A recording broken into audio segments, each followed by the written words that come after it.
লাগাতার অনুপ্রবেশের হুঁশিয়ারি, আর এবার নিজেদের দেশে অনুপ্রবেশ রুখতে ব্যবস্থা গ্রহণ তড়িঘড়ি। তার কারণ দীর্ঘদিন ধরে রোহিঙ্গা সমস্যায় জেরবার বাংলাদেশ, আর এবার সেখানে আরাকান বাহিনীর মায়ানমার সীমান্তে 271 কিলোমিটার দখল। তারপর বাংলাদেশ এখন আরো ভীত সন্ত্রস্ত ঘরে বাইরে। যখন একেবারে 4 দিনের যে হুমকি ছিল কলকাতা দখল, এবং যে হুমকিতে কার্যত মনে হচ্ছিল ত্রস্ত হতে পারে, কিন্তু কোথাও যেন আবার একেবারে বুমেরাং হতে চলেছে। কারণ এবারে সীমান্ত, নিজেদের সীমান্ত কিভাবে তারা সামলাবেন, এবার ত্রস্ত কার্যত বাংলাদেশ।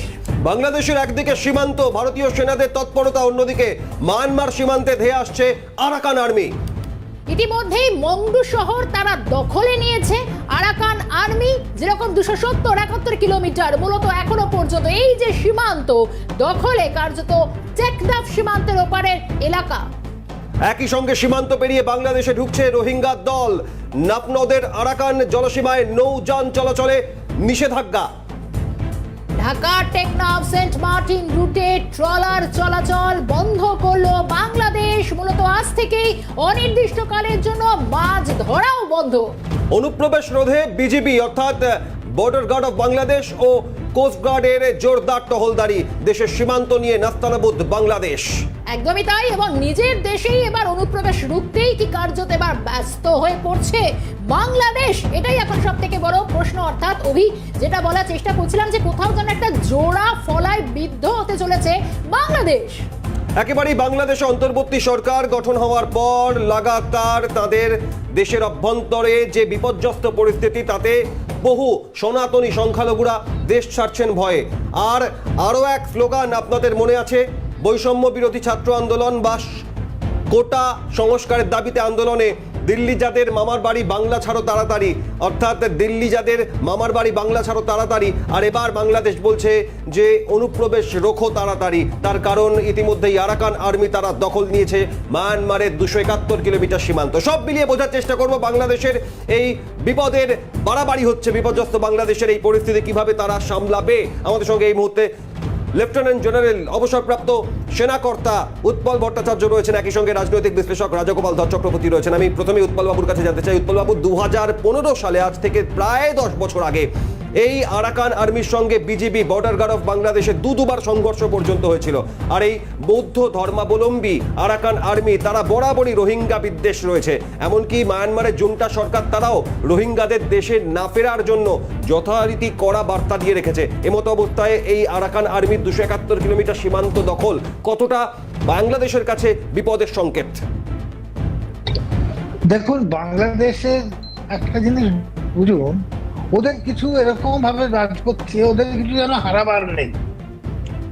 একটা কথা বুঝতে হবে আমাদের, আপনারা সব প্রোগ্রাম করছেন, ওরা যে কোনো লোক যা ইচ্ছে বলছে সেটাকে নিয়ে আপনারা একটা ব্লো অফ করছেন।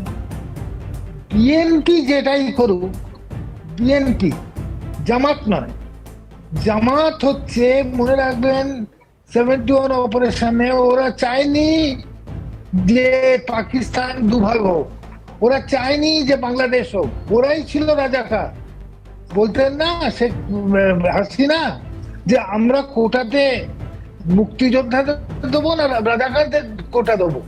কাজেই জামাত একটা, যারা মোহাম্মদ ইউনূসের 19 জন উপদেষ্টার মধ্যে 13 জন জামাত, তারা কিন্তু পাকিস্তানের বিভাজনই চায়নি, তারা বাংলাদেশই চায়নি।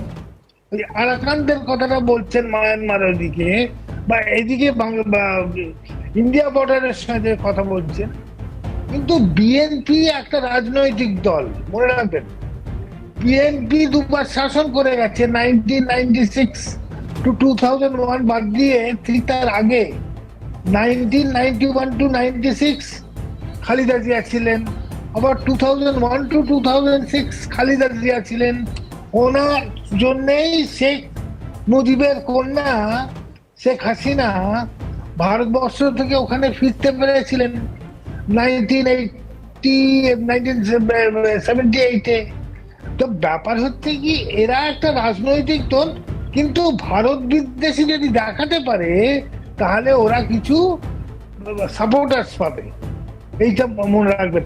আমি একবার বলেছিলাম বোধহয় আপনাদের প্রোগ্রামে, খালেদা জিয়ার যিনি হাজবেন্ড জিয়াউর রহমান, উনি মনে রাখবেন শুধু বাংলাদেশের জন্য লড়াই করেননি, উনি বীরুত্তম অ্যাওয়ার্ড পেয়েছিলেন, মানে যেটা আমাদের দেশের মহাবীর চক্রের সমান। কিন্তু উনি একবার আমায় আগরতলা বলেছেন, আমার ভাই বলতেন, জানো ভাই, আমাদের সঙ্গে তোমাদের কিন্তু সম্পর্কটা ভালো থাকবে না, লড়াই না লেগে যাক একদিন।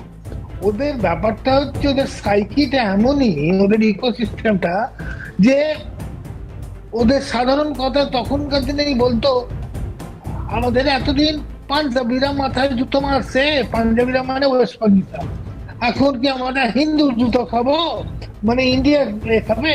একেবারে উৎপল বাবু, যে কথা আপনি বলছেন যে ভারত বিদ্বেষ দেখাতে পারলে বিভিন্ন রাষ্ট্রের বা বিভিন্ন যারা সুযোগ সন্ধানী তাদের সাপোর্ট বাংলাদেশ পাবে, কিন্তু এক্ষেত্রে দাঁড়িয়ে বাংলাদেশের এই মুহূর্তে আজকের পরিস্থিতিতে দাঁড়িয়ে যে রোহিঙ্গাদের প্রতি বিদ্বেষ মায়ানমারের রয়েছে জুন্টা সরকারের, সেই রোহিঙ্গা অনুপ্রবেশ নিয়ে বাংলাদেশ ইতিমধ্যেই জেরবার। সেখানে আরাকান আর্মি যখন সীমান্ত দখল নিচ্ছে, এই রোহিঙ্গাদের নিয়ে কতটা বিড়ম্বনা দেশের অভ্যন্তরে তৈরি হবে তাদের, এবং আরাকান আর্মির এই মুভমেন্টটা তাদের ক্ষেত্রে কতটা বিপজ্জনক?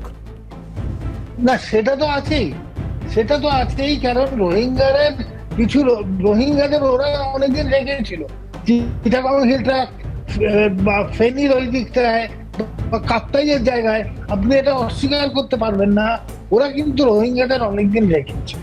যেটা অবশ্য আপনি বলবেন শেখ মুজিবের, শেখ হাসিনার যুগে রেখেছিল, ওরা কিন্তু রেখেছিল অনেকদিন রোহিঙ্গাদের।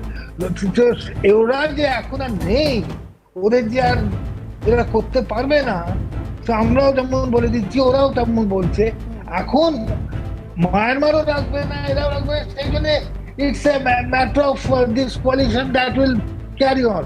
এইটার সঙ্গে এটা যুক্ত করে, এটা যে একটা সাঁড়াশি বিপ্লব বাংলাদেশের দিক থেকে, আমি ঠিক সেইভাবে এই জিনিসটা দেখতে চাই না, এই কথাটাই বলছি।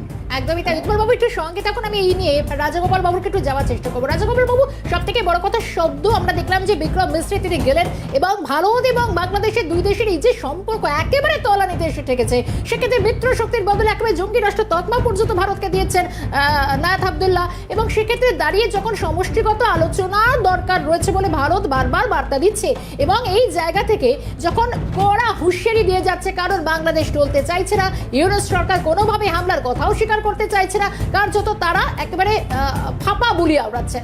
এই জায়গায় দেখতে গিয়ে সীমান্তগুলিতে একেবারে টাইট সিকিউরিটি, অন্যদিকে বাংলাদেশের সীমান্তগুলিতে অন্তত ভারতের কড়া নজর রয়েছে, কিন্তু এই মতাবস্থায় একেবারে সীমান্তে কিলোমিটারের পর কিলোমিটার অন্তত এবার আরাকান আর্মি তারা দখল নিচ্ছে, এই 270 কিলোমিটার পথ। এই অবস্থায় দাঁড়িয়ে বাংলাদেশ একেবারে থরহরি কম্প। এই পরিস্থিতি, টালমাটাল সিচুয়েশন কিভাবে সামলাবে বাংলাদেশ? হ্যাঁ, দেখুন যে আরাকান আর্মি, যেটা মিয়ানমারের রাখাইন স্টেট, ওরা ওই আরাকানদের একটা এথনিক গ্রুপ, তাদের উপরে নিয়ন্ত্রণ রেখেছে, তাদের হয়ে অনেকগুলো গ্রুপ আছে। এই গ্রুপটা বেশ লম্বা লড়াই করছে এবং একের পর এক টাউন দখল করেছে, রাখাইন স্টেটের প্রায় অধিকাংশই দখল হয়ে গেছে। এখন যে জায়গাটায় গেছে সেটা বাংলাদেশের বর্ডারের প্রায় 271-72 কিলোমিটার আছে, পুরোটাই তারা দখল করেছে, এরকমই খবর পাওয়া যাচ্ছে। এবং এরপরেই আছে ম্যারিটাইম বর্ডার, মানে সমুদ্র বর্ডার, সেটাও তারা নিয়ন্ত্রণ হয়তো করছে। এখন খেয়াল করতে হবে যে এই আরাকান আর্মি, তারা যে একটা ইওএ বলে, মানে তারা হচ্ছে যে এথনিক টেররিস্ট অর্গানাইজেশন, এরা কিন্তু চীন থেকে ডিরেক্টলি না হলেও ইনডাইরেক্টলি চীন থেকে এরা অস্ত্রশস্ত্র পায়, এবং চীন নানানভাবে টাকা পয়সাও দেয়, এবং এরা যে সমস্ত অস্ত্রশস্ত্র ব্যবহার করেছে সেটা দেখা যাচ্ছে যে চীনের থেকে নয়। এবং এটা বলতে দ্বিধা নেই যে সে দেশের সরকারের সঙ্গে, মিয়ানমার সরকারের সঙ্গেও লড়াই করছে, আবার চীন অদ্ভুতভাবে মিয়ানমার সরকারকেও সাপোর্ট করছে। এখানে সে বেল্ট রোড ইনিশিয়েটিভে তারা অনেক কাজ করেছে, বিরাট রাস্তাঘাট করছে। এই আরাকান আর্মি আমাদের ওই যে ওদের এলাকায় রাখাইন স্টেটে ভারতের কিছু প্রজেক্ট আছে, সেগুলোকে হামলা করেছে, কিন্তু চীনের প্রজেক্টকে হামলা করেনি। আবার চীন অফিসিয়ালি বলছে না যে আমরা এদেরকে স্বীকার করতে, মানে চীন দু জায়গায় সরকারকেও সাপোর্ট করছে আর এই সমস্ত টেররিস্ট অর্গানাইজেশনকে সাপোর্ট করে, যখন যাকে কাজে লাগানো যায়। এখন যেটা আমার মনে হচ্ছে যে এই এত বীরত্ব ওরা পেল, 90% চীনের সাপোর্টে পেয়েছে, এবং চীন একটু ভয়ে আছে যদি সেন্ট মার্টিন আমেরিকা কোনোভাবে নিয়ে নেয়, তাহলে ওদের ওখানে কাজ, মানে চীনের যে ম্যারিটাইম কন্ট্রোল করার যে ভাবনা চিন্তা আধিপত্য বিস্তারের চেষ্টা সেটা হয়তো আঘাত পেতে পারে। তাই ওরা এই আরাকান আর্মিকে দিয়ে এবারে হয়তো চট্টগ্রামে ঢুকতে পারে। চট্টগ্রামে ঢুকে পড়ে ওদের মধ্যে একটা লিঙ্ক আছে, চট্টগ্রামে যারা সিএইচটি যারা বুদ্ধিস্ট এরাও হচ্ছে থারাবাটা বুদ্ধিস্ট। সুতরাং এই লিঙ্কটাকে কতটা তারা ব্যবহার করছে বা করবে এই মুহূর্তে বোঝা না গেল। চীনের একটা ডিজাইন থাকতে পারে যে আরাকান আর্মিকে দিয়ে চট্টগ্রামের স্টেবিলিটি নষ্ট করো, যাতে করে আমেরিকানরা সেন্ট মার্টিনে ইন্টারেস্ট না দেখাতে পারে। একেবারে এখান থেকে রাজাগোপাল বাবু বোঝার চেষ্টা করবো যে চীন চাইছে আরাকান আর্মিকে দিয়ে চট্টগ্রামে ইন্টারেস্ট ক্রিয়েট করা এবং আমেরিকা যাতে সেন্ট মার্টিনের দখলদারি না নিতে পারে, কিন্তু বাংলাদেশের অভ্যন্তরে হুজি জামাত থেকে শুরু করে জাইসে মোহাম্মদ বিভিন্ন জঙ্গি গোষ্ঠী তারা ক্রমশ তাদের সক্রিয়তা তাদের দখলদারি তাদের ক্ষমতা কায়েম করার যে চেষ্টা করছে। এরই মাঝে যখন আরাকান আর্মির এই মুভমেন্ট, সেক্ষেত্রে দেশের অভ্যন্তরে তো একটা বহুমুখী লড়াইয়ের পরিস্থিতি তৈরি হচ্ছে। হ্যাঁ বলবো, হ্যাঁ দেখুন বাংলাদেশের কাছে এখন বহুবিধ সমস্যা, সবচেয়ে বড় সমস্যা কিন্তু আর্থিক, সেটা তারা কিভাবে ট্যাকেল করবে আমি জানি না। তো চাই, কিন্তু ওরা বলছে ওরা সরকারি লড়াই ডিরেক্টলি করতে পারবে না। তো হ্যাঁ প্রক্সি ওয়্যার তো করার ধান্দা আছে, সেটা কিভাবে করবে। এখন ভারত সরকারও প্রস্তুত বর্ডার এলাকাতে। এখন দেখা যাচ্ছে মিয়ানমারের বর্ডারে কিছুটা শান্তি ছিল 271 কিলোমিটার, সেই জায়গা তো আরাকান এসে হাজির হয়ে গেছে। ইকোনমিক ক্রাইসিসও শুরু হয়ে গেছে। মোহাম্মদ ইউনূস ভেবেছিল যে ভারত বিরোধিতা করে মৌলবাদকে ইসলামী মৌলবাদকে জিগির তোলে সেখানে একটা বিরাট কিছু করে ফেলবো, ভোট আসলে আমার লোক বা আমি নিজে জিতে যাব। কিন্তু বাংলাদেশে সেটা এই মুহূর্তে যেটা দেখা যাচ্ছে যে সারা সকল থেকে নানান জায়গায় বাংলাদেশ থেকে যে খবরগুলো আমি পাচ্ছি, মানুষ সেখানে সমবেত হচ্ছে, মুক্তমনা মানুষ, প্রগতিশীল মানুষ। তারা সরকারের এই যে নতুন সরকারের যে তারা বুঝতে পারছে যে ফাইন টু ফায়ার, মানে বাংলাদেশের যেটা অবস্থা ছিল শেখ হাসিনার সময় বেশ কিছু অটোকেশি ছিল, সেখান থেকে অনেকেই হয়তো শান্তি চাইছিল, কিন্তু এখন যেখানে এসে সেটা আরেকটা একবার আগুনের মধ্যে তাদের ফেলে দিয়েছে। এই জায়গায় তারা কিন্তু রুখে দাঁড়াতে হয়তো চাইবে, এই মুহূর্তে বোঝা যাচ্ছে না কতটা রুখতে পারবে, কিন্তু প্রস্তুত হচ্ছে। একদম রাজাগোপাল বাবু একটু সঙ্গে থাকুন, আমি উৎপল বাবুর কাছে এই জায়গা থেকে জানার চেষ্টা করবো। উৎপল বাবু,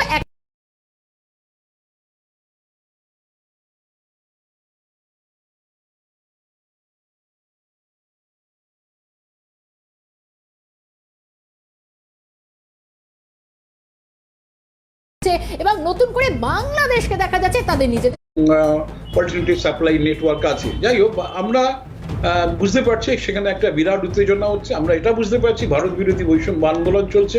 আমরা এটা বুঝতে পারছি সেখানকার সংখ্যালঘুরা তারা কিন্তু বাংলাদেশের সিটিজেন, বাংলাদেশ তার নিজস্ব নাগরিকদের রক্ষা করতে পারছে না। আমরা তাদের কাছে নানানভাবে আমরা আবেদন রাখতে পারি, আমরা বলতে পারি আমরা উদ্বিগ্ন।